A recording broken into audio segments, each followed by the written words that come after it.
Assalamualaikum warahmatullahi wabarakatuh. Halo semuanya. Masih di persamaan trigonometri, tapi kali ini kita akan bahas tentang jumlah dan selisih dua sudut. Simak terus ya video saya sampai selesai. Nah, pada jumlah dan selisih dua sudut ada 3 rumus. Yang pertama adalah rumus sinus. Nah, untuk sinus dia sama saja, jadi ketika penjumlahan dia formulanya juga dijumlahkan, apabila selisih formulanya dikurangkan. Jadi pada sin A tambah B itu sin A cos B ditambah cos A sin B. Kebalikannya dengan pada selisih. Nah, pada kosinus di sini terdapat perbedaan, jadi dia saling berkebalikan. Pada penjumlahan dia formulanya dikurang. Jadi cos A tambah B dia cos A cos B dikurang sin A sin B. Pada pengurangan atau selisih yaitu cos A kurang B adalah cos A cos B ditambah sin A sin B. Itu ada tanda panahnya, jadi ditambah dia.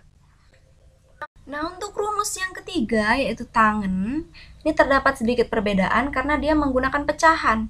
Jadi pada tangen A tambah B ini untuk pembilangnya sama, dijumlahkan juga tangan A tambah tangan B per penyebutnya beda. 1 dikurang tangan A dikali tangan B. Berkebalikan dengan yang selisih. Jadi tangan A kurang B itu pembilangnya sama, tangan A kurang tangan B juga, penyebutnya ditambah. 1 ditambah tangan A tangan B. Biar makin jelas, kita masuk ke contoh 1. Tentukan nilai eksak dari sin 75 derajat. Sinus 75 derajat. Nah, kita tahu sinus 75 ini kan bisa aja dari 50 dengan 25 atau misalnya aja juga misalnya 35 tambah 40 gitu kan. Nah, tapi kita perhatikan berapa sih sudut istimewa yang membentuk 75 derajat? Ternyata adalah sin 30 derajat ditambah 45 derajat. Kenapa kita pilih dua ini? Karena nilai-nilainya sudah kita ketahui di tabel. Kita udah hafal nilai dari sin 30 dan sin 45 ini. Gitu. Sementara kalau sin 50 kita kan nggak tahu nilainya, gitu kan. Sin 25 juga.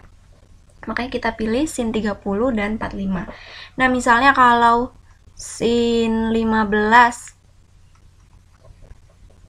ini berarti sin 45 dikurang 30. Berarti ini pakai yang selisih. Kalau ini kan jumlah nih.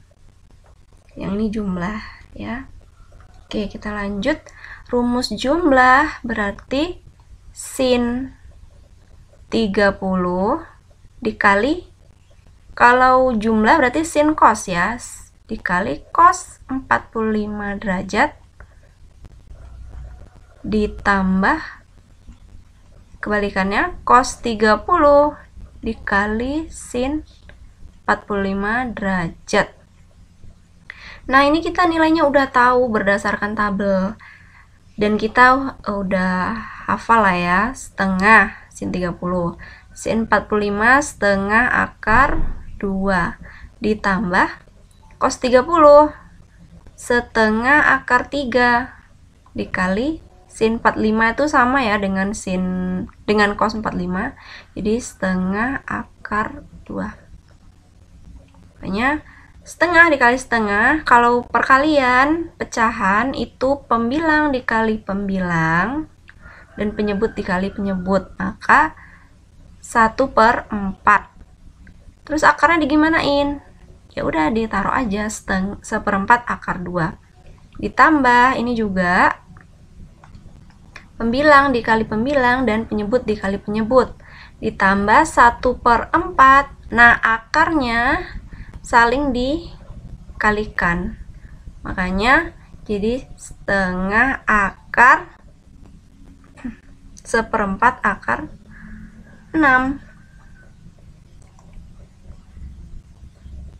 Ya, 1/4 dikali akar 2 ditambah akar 6. Nah, supaya makin jelas tentang jumlah dan selisih dua sudut ini, kita masuk ke contoh yang kedua, yaitu diketahui cos A sama dengan 3/5 dan sin beta sama dengan 5/13. Jika A adalah sudut lancip dan beta adalah sudut tumpul, tentukan nilai dari tangen A dikurang beta. Cos alfanya adalah 3/5 dan sin betanya adalah 5/13. Nah, kata kuncinya alfa itu sudut lancip, sementara beta itu sudut tumpul.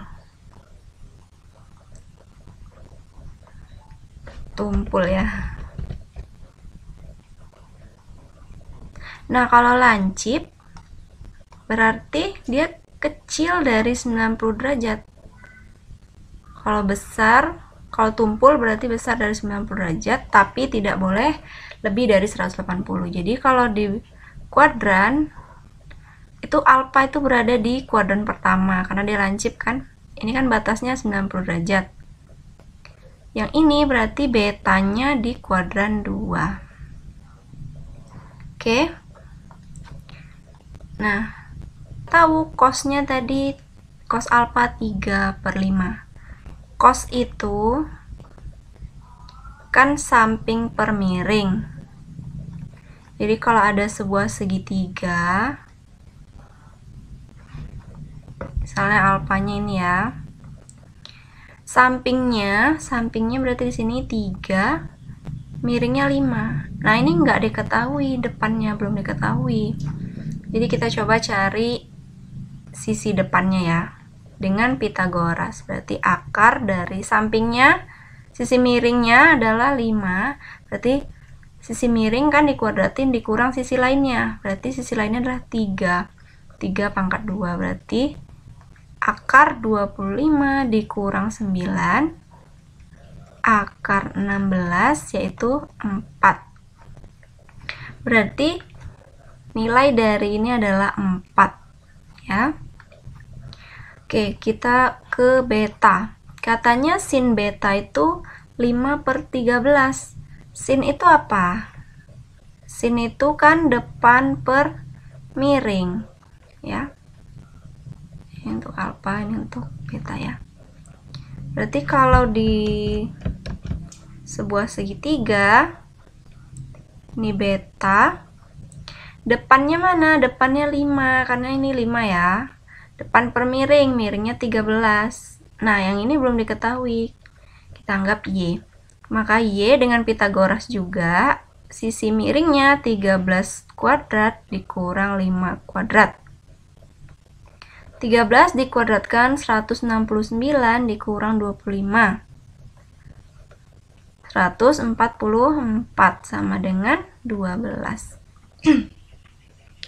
Nah, ini tadi cos alfanya, nilai sisi depannya udah tahu 4 ya. Cos alfanya tadi kan 3/5. Karena yang ditanya tangen, berarti tangen alfa itu rumusnya apa? Depan per samping. Tadesa. Maka depannya adalah 4 per sampingnya 3. Berarti tangannya 4/3. Nah, kalau ini tadi sin betanya adalah 5/13. Maka tangannya berapa? Tangan beta depan per samping.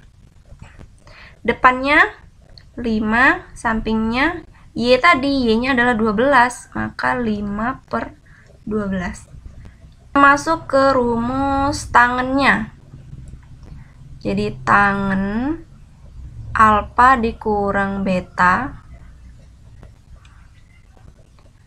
itu sama dengan tangen alfa dikurang, karena ini dikurang ya, berarti dikurang tangen beta per, tapi penyebutnya ditambah nih. Kalau dia selisih, yang ininya soalnya selisih, penyebutnya ditambah. 1 ditambah tangen alfa dikali tangen beta. Tangen alfanya berapa nih? Tangen alfa ini ya, 4/3. 4/3 dikurang tangen beta, 5/12. Sebelumnya kita lihat beta tadi di kuadran 2. Nah, ini jangan lupa. Makanya tadi saya ingatkan, beta itu di kuadran 2. Artinya, nilai selain sinus itu negatif. Ya, maka tangen beta itu adalah negatif. Ini nilainya adalah ya, negatif 5/12. Nah, jadi di sini dikurang, ntar ya, dihapus dulu biar nggak bingung.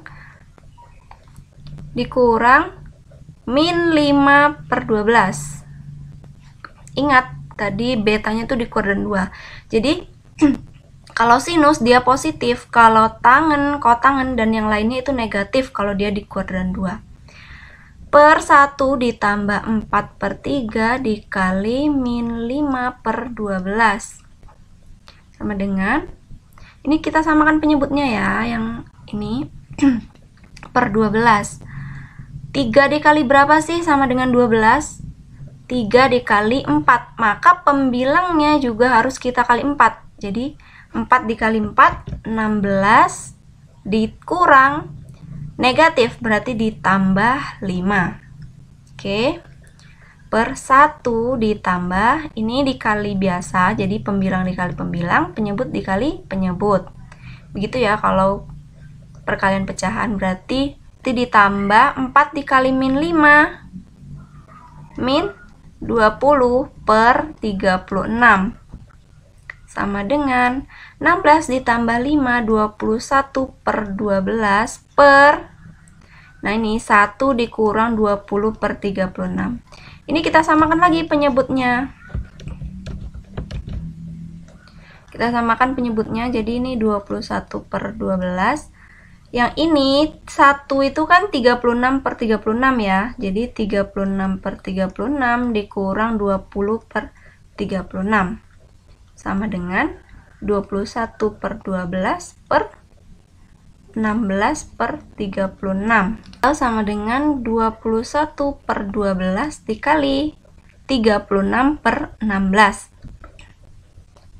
Jadi kalau dikali dia pembilang jadi penyebut. Ini kan awalnya penyebut, dia jadi pembilang.